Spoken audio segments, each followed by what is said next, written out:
Bugun yakshanbalikdan foydalanib, oila a'zolarimga qozon kabobni originalini tayyorlaymiz. Qo'y go'shtimizni karekasini ikkita tomoniga tuz va zira sepib marinovka qilib olamiz. Qozon kabob uchun eng mukammal go'sht bu qo'y go'shtining karekasi hisoblanadi. Qozonga yog'larimizni solib, yog'imiz qizilguncha kartoshkalarimizni artib tozalab qo'yamiz.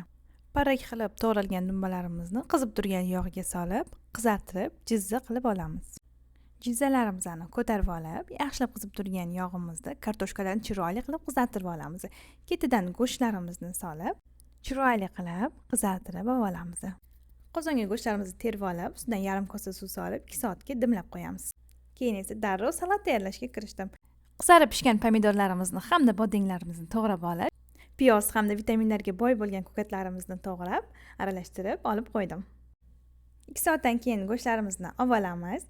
Qozondagi yog'imizni tozalab, parrak qilib to'g'ralgan dumbalarni ketma-ketlikda terib, ustidan kartoshkalarimizni terib, kartoshkalarimizni ustiga ham tuz, ziralarni sepib, ustidan go'shtlarimizni qo'yib, yana yarim kosa suv solib, dimlab qo'yamiz.